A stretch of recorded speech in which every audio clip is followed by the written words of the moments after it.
So before we begin, I would just like to say to everyone, thank you for being patient with me this week with the whole tooth thing. The swelling and the pain have gone down, and the pills the dentist give me have dried up most of the abscess. So I've got 3 more days of pills to completely dry up, then they can fix it after the weekend. Then I can get back on track. And I've also got a Let's Look At coming out tomorrow. Now, because of all of the painkillers and stuff I was taking, and the fact that I could hardly concentrate on anything but the pain, I now might be a bit late on this Ratchet & Clank review. I know I certainly am in terms of my American viewers. That shit came out last week, and because of the tooth thing, it was just a quick review. But again, the poison is almost dried up and about ready to be treated. So next review and the next Let's Look At will be better and have more editing. But for now, here is the Ratchet & Clank review. Go on, Spyro. What is it? Yeah, I'm not even going to say. Fun fact, during my Star Fox review, some viewers got really pissed that I called it a remake. I mean, it had most of the same cutscenes and planets and stuff from the game for the most part, so I thought it was, but then it was like, no! It's a retelling or reboot or reimagining! Whichever one people were saying, so let's see how many of you I piss off this time by getting the RE word wrong. So, Ratchet & Clank the game, based on the movie, based on the game, is a reboot and retelling? Please don't kill me, I don't know.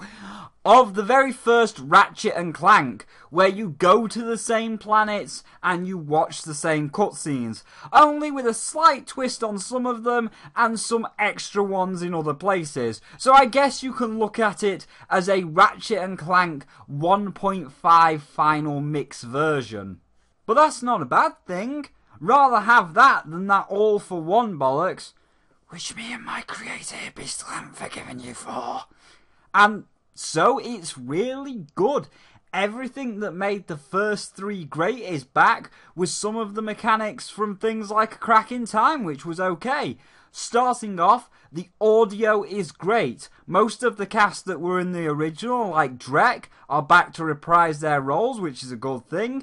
And the music is amazing, as it's all the music that returning players of the first one will know, but remixed into something new to make the game feel fresh. The graphics are also great. Everything is so vibrant and colourful, which works really well for a HD game, especially if you're playing it on a 4K monitor like mine. Like, seriously, if you can get to play this on a 4K monitor or TV, then do so, as it really shows how nice games can look and what the PS4 is capable of when they're using other colours apart from dirt brown and gunmetal grey. Yeah, things like Dark Souls 3 look amazing, and all the vistas are beautiful, but if all them castles and night skies had as much colour as this, man, it would really look the part. So you can easily be sold on the music and visuals alone. But that would be silly. So what of the gameplay? It's also great. It takes the best bits from each Ratchet & Clank and blends them all into one. From the first Ratchet & Clank, we have the super powerful, gratifying weapons, some old like the Pyrocininator, and some new like the End Zapper and the Pulse Bomb. From Ratchet 3, we've got the level up thing so weapons can level up and yourself can level up, making the weapons stronger and giving you extra health and stuff. And from Deadlock, despite how bad the game was, it has the weapon mods that make them even more gratifying and fun to watch when they go off. And that's really all I can say on the matter, bar a little bit in the final verdict. It's the first game with the same run-gun fun gameplay, with some updated music and graphics and a few extra bits here and there. So my final verdict for Ratchet & Clank, based on the movie based on the game is a top-notch 4 out of 5. This is a great remake of the first game. If you are new to the series and this is your first game, then you're not missing out on the story as it's been reset back to 0. Hell, it's even better for newcomers as you get to see the whole story that we never got to see back in the day, with all the extra cutscenes and dialogue like Drek talking to Dr. Nefarious. And again, if you are a newcomer, then you're going to love the gameplay, as again it was reset back to 0 and then far improved over its original PS2 counterpart by taking all the best bits the fans liked from the later games like the weapon upgrades and adding them to this one. As for returning fans, you're also going to love it, even more than its original counterpart.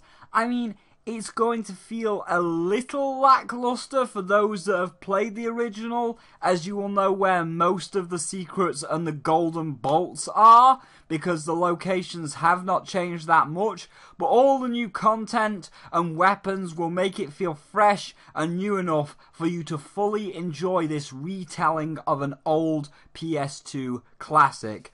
And you get one hell of a reward for a completion bonus.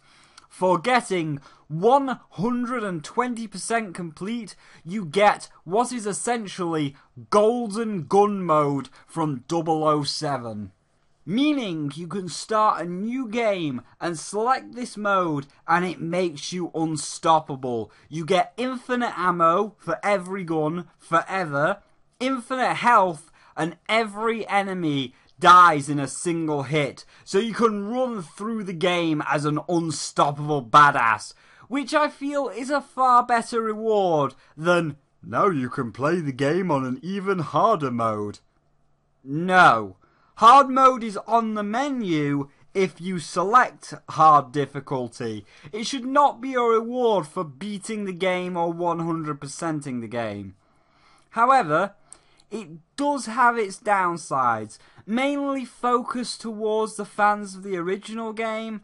The Rhino is now way more tedious to unlock, with you having to unlock it with these cards that drop from enemies, or you can buy booster packs, I don't know. The cards seem like a convoluted, unnecessary mess. Just let me pay the million bolts for the thing. And then there is Nefarious himself. He is the villain that is by far the best one in the series. He's wacky and over-exaggerates to no end, and the voice actor has stated he always has fun hamming it up and going over the top when playing him. However, this was supposed to be the first one, so this was supposed to be Drek's show, and I feel like they were both not only fighting for the spotlight, which means that Nefarious was a bit more restrained and it hindered his performance, but they shoved him in solely for the purpose of him being the best villain and, you know, game won't sell without him, which leads us to the last down point, that the way the game is presented and structured, while great, it's clear that it's there to make you go see the movie. Some of the humour and fourth wall breaking can be really cringy at times, to the point where it could be featured on a Pyro-Cynical video. Even the opening cutscene, Quark says something like, "They're making a game based on the movie that they made about the game made on my own heroic deeds." Basically saying, hey, there's a movie! Go see the movie! Which does drag it down a bit. But these are all nitpicks. So as I said, it's still really good and fun 4 out of 5.